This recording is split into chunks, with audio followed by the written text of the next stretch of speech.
साहित्यकल्पमध्ये आपलं स्वागत आहे. घेऊन आली तुझ्या सवे सारे हवे चा पुढचा भाग.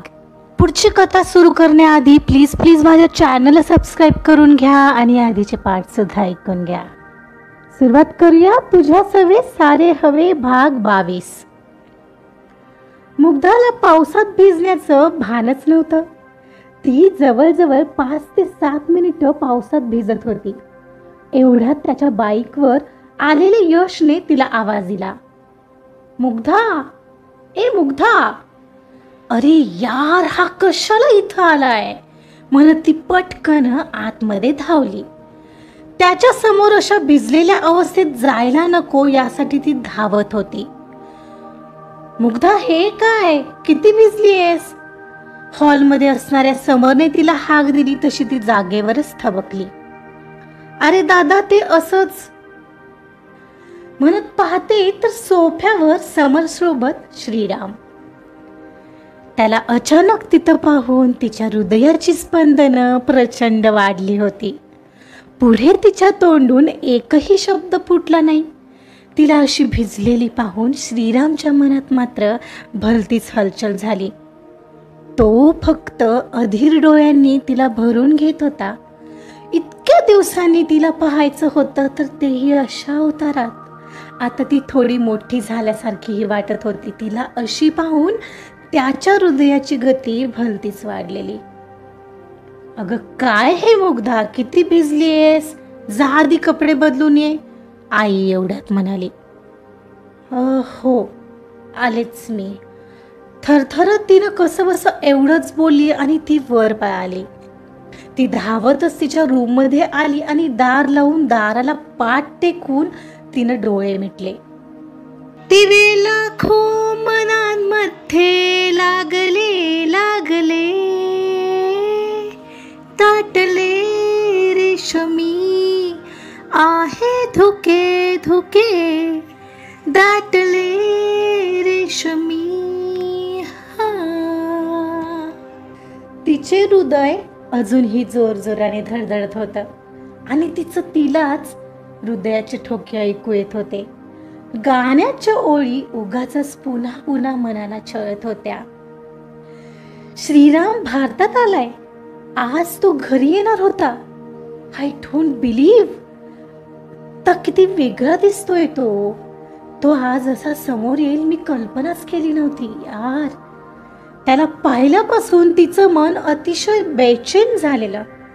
सावरणं काय असतं हेच क्षणभर विसरली होती ती.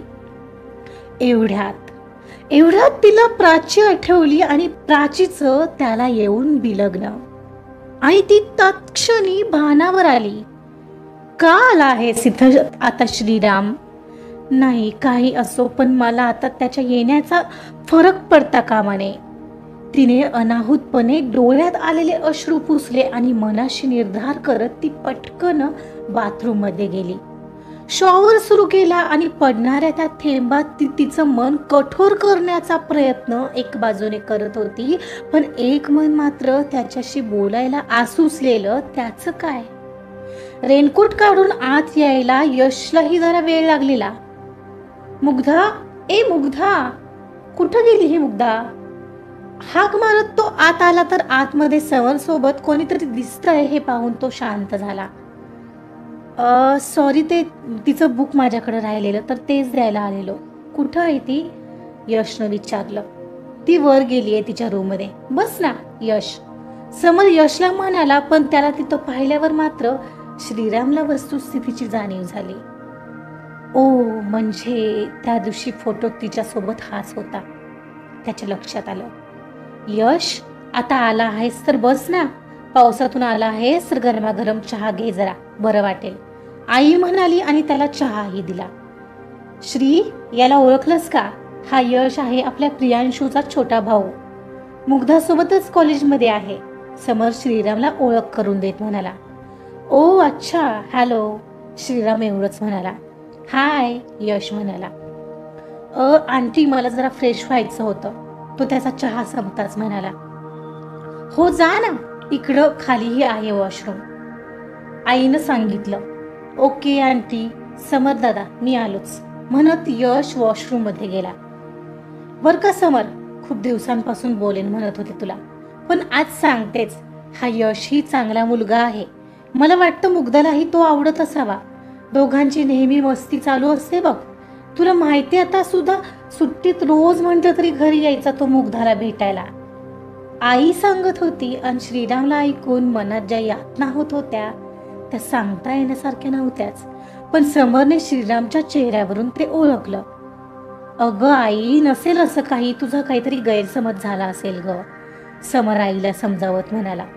नाही हा, मला नाही वाटत, आणि चांगलंय की तोही पोलीस होणार आहे. आपली मुग्धा IPS, काय हरकत आहे, आई म्हणत होती. आणि आता श्रीरामला मात्र तिथं पुढं काही ऐकायला थांबावं असं वाटतच नव्हतं. मी आलो जरा समर, एक कॉल करायचा आहे म्हणत तो वरती जायला निघाला. थांब रे, नंतर कर, आता जेवायची वेळ होते तर नंतर करते. आणि हो, आजचा दिवस थांब हा इथे श्रीराम, समर त्याचा हात पकडत म्हणाला. समर यार नको, मी जातो आजच पुण्याला, तिकडे खूप कामं पेंडिंग घेत रे. श्रीराम, मला बोलायचंय तुझ्याशी, यावेळी नाही हा असं जाऊ देणार मी तुला, समर म्हणत होता. एवढ्यात यश बाहेर आला. आंटी, मी निघतो मग आता, तिला सांगा तिचं बुक देऊन गेलो, यश म्हणाला. अरे थांब ना, आलायस तर तिला भेटून जा. मुग्धा, ए मुग्धा, खाली येतेस का, यश आलाय. येईल रे ती खाली, तोवर बस तू. आईनं तिला आवाज दिला तशी ती काहीच वेळात खाली आली. आत्ताच्या मुग्धाचं रूप भलतंच सुंदर दिसत होतं. डोळ्यात काजळाची लकेर, मोकळे सोडलेले केस आणि कपाळावर लावलेली छोटीशी बिंदी. यश तिला वरून येताना पाहतच राहिलेला. यश असा स्तब्ध होऊन पाहतोय तर श्रीरामचंही लक्ष वरून येणाऱ्या मुग्धाकडे गेलं आणि त्याच्या हृदयाची वाढलेली स्पंदनं त्यालाच ऐकू येऊ लागली. हे बघ आलीच. मुग्धा, अगं बुक द्यायला आलाय तो, निघतो म्हणतोय, समर म्हणाला. हो मुग्धा, चल निघतो, हे तुझं बुक इथं ठेवलंय, बाय म्हणत तो निघणार तर तिने एकदम बाहेर निघालेल्या यशच्या जवळ जात त्याचा हात पकडला. अरे थांब ना यश, आता आला आहेस तर जेवूनच जा ना. हो चला, वाढतेच आहे जेवायला. मुग्धा चल ना, मला जरा मदत कर, आई म्हणाली. हो चल चल म्हणत मुग्धाही आईच्या पाठीमागे जायला निघणार तर समरने तिला हाक मारली. मुग्धा, एक मिनिट, अगं तू पाहिलंस का कोण आलंय. श्रीराम आलाय, समर म्हणाला. हो हाय, मी आलेच म्हणत ती नजर चुकवत काहीच न बोलता ती पटकन आताही आतमध्ये निघून गेली. तोवर आईचा आवाज मागोमाग आला. अरे या जेवायला आता, आधीच पाऊस पडतोय आणि पुन्हा थंड व्हायचं जेवण. चल श्रीराम, यश चल, समर म्हणाला. खोटच हसत श्रीराम त्याच्यासोबत आत निघाला. मुग्धा आईला जेवण वाढण्यात मदत करत होती. तिला पाहून क्षणाक्षणाला श्रीरामची अवस्था काय होत होती सांगता येत नव्हती, पण तिच्या चेहऱ्यावर जणू भावच नव्हते. जेवण वाढलं आणि डायनिंग टेबलवर समर आणि श्रीराम एकमेकांशी शेजारी बसले. मुग्धा, तू बस इथं यश शेजारी म्हणत आईनं नेमकं यशच्या शेजारीच तिला जागा दिली. तीही बसली तसं यशने तिला हळूच विचारलं. काय ग, अशी पळून का आलीस कॉलेजमधून.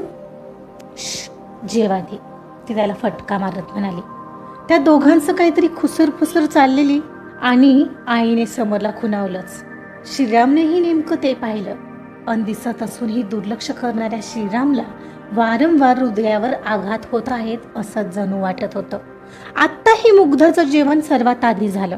कसलीशी घाई असावी आणि मागच्या वेळीही तिने असंच घाईत कसं खाल्लेलं त्याला आत्ताही आठवलं. यश, आवर ना, किती वेळ लावत आहेस, मुग्धा म्हणाली. पण का, तू का माझ्या मागे लागली आहेस आज. यश म्हणाला. मला जरा बोलायचंय तुझ्याशी यश. ओह रिअली. यशला तर त्याच्या कानावर विश्वासच बसत नव्हता की मुग्धा असं काही म्हणत होती. ते आज नाही का शिकवला इन्कम टॅक्सचा प्रॉब्लेम, मला समजला नाहीये थोडा, तर त्यासाठी.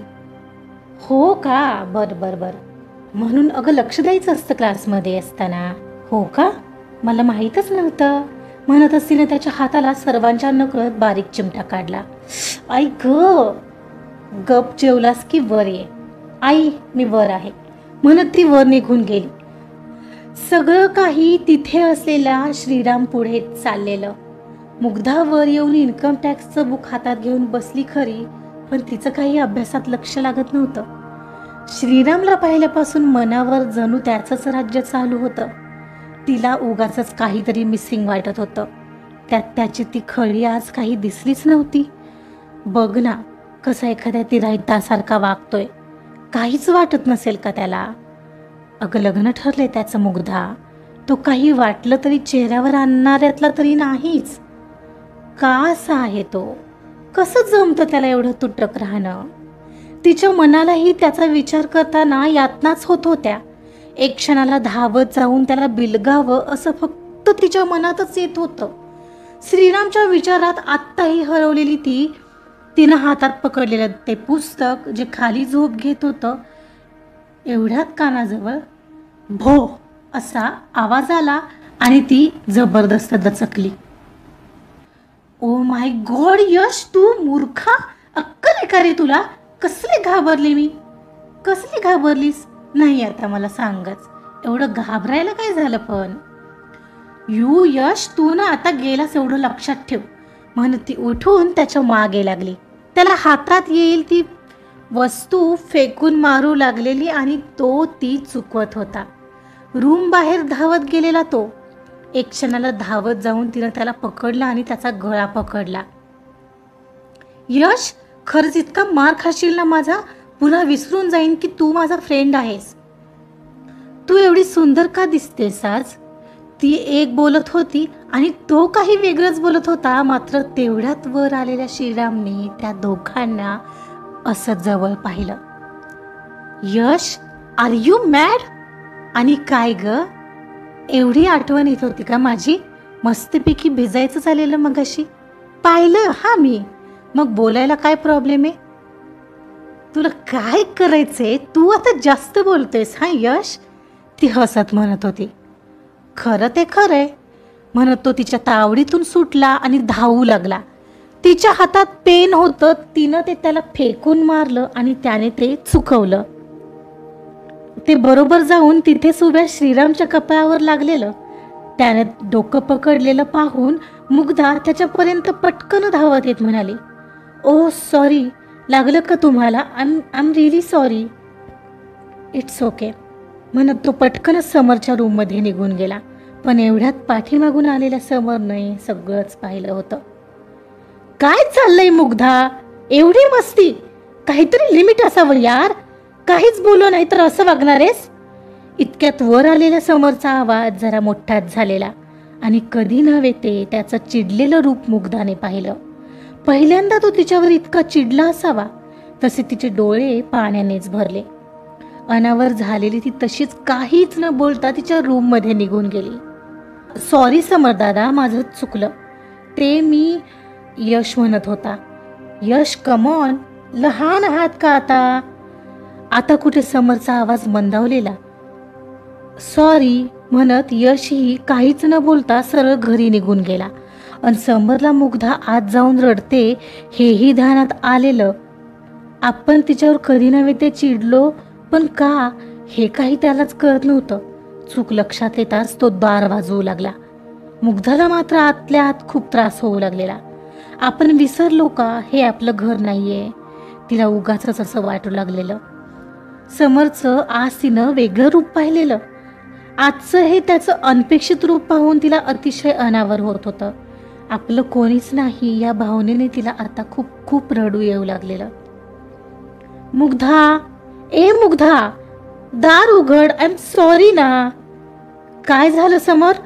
एवढ्यात ते सगळं ऐकून आईवर आली. काही नाही ग, यश आणि तिची मस्ती चाललेली, मी बोललो तिला. बघ ना दारच उघडत नाहीये ती, आता रडते वाटतं आतमध्ये. ए मुग्धा, अरे सॉरी ना बाळा. समर आवाज देत होता पण ती दार उघडत नव्हती. काय रे समर, असं करतात का? जा तू, मी तिला पाहते, आई म्हणाली. मुग्धा, ए मुग्धा, दार उघड अगं. आता आईचंही ऐकणार नाहीयेस का? अगं झालं असेल ग चुकून त्याच्याकडून. तुझाच मोठा भाऊ आहे की नाही तो. असं चिडू नये आपल्या माणसावर, आई समजावत होती. समर त्याच्या रूममध्ये श्रीरामकडे आला. आजचा पार्ट इथंच संपलाय. श्रीराम आणि मुग्धा जवळ येण्याऐवजी दुरावतच चाललेत का? आता अशी कोणती गोष्ट असेल जी त्यांना एकत्र आणेल? एकत्र आणेल तरी ना? ऐकत राहा तुझ्या सवे सारे हवे. कथा आवडत असेल तर लाईक करा, सबस्क्राईब करा आणि शेअर सुद्धा करा. Thank you so much.